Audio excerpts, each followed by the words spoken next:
Welcome to TG24 TV. నేను సుమలత. మహబూబాబాద్ జిల్లాలో నర్సింహులపేట వ్యవసాయ కూలీలతో వెళ్తున్న ఆటోను లారీ ఢీకొన్న సంఘటనలో చెర్లపాలెం గ్రామానికి చెందిన గూడెలి అరుణ మృతి చెందగా 5గురికి స్వల్ప గాయాలు, మరో 4గురికి తీవ్ర గాయాలైన ఘటన మహబూబాబాద్ జిల్లా నర్సింహులపేట మండలం పెద్ద నాగారం శివారు వరంగల్ ఖమ్మం జాతీయ రహదారిపై శుక్రవారం ఉదయం తెల్లవారుజామున చోటు చేసుకుంది. స్థానికులు తెలిపిన వివరాల ప్రకారం తొర్రూరు మండలం చెర్లపాలెం వైపు నుండి మరిపెడ వైపు మిర్చి ఏరడానికి కూలీలను తీసుకువెళ్తున్న ఆటోలను నర్సింహులపేట మండలం పెద్ద నాగారం శివారు ఇటుక బట్టీల దగ్గర గుర్తు తెలియని లారీ స్వల్పంగా ఢీకొనడంతో అదుపు తప్పి పల్టీలు కొట్టగా ఒకరు మృతితో పాటు 4గురికి స్వల్ప గాయాలు కాగా మరో 4గురికి తీవ్ర గాయాలయ్యాయి.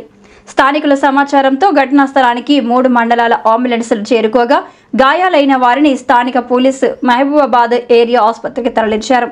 ఈ ఘటనలో ఆపకుండా వెళ్లిన లారీ ఆచూకీ కొరకు పోలీసులు ఆరా తీస్తున్నారు.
గత 7 సంవత్సరాలుగా సక్సెస్ఫుల్ గా దూసుకుపోతున్న TG24 టీవీ కేబుల్ ఛానల్ ఎంతో మందికి ఇంటర్వ్యూస్ తీసుకోవడం జరిగింది. ఎంతో సక్సెస్ఫుల్ గా దూసుకుపోతున్న ఈ ఛానల్ ఎంతో మందికి మంచి ప్లాట్ఫామ్ గా నిలిచిన ఈ ఛానల్ ఇంకా ఎంతో అభివృద్ధి చెందాలని, ఇంకా ఎంతో సక్సెస్ అవ్వాలని కోరుకుంటున్నాను. ఈ ఛానల్ ని లైక్ చేయండి, సబ్స్క్రైబ్ చేయండి, షేర్ చేయండి.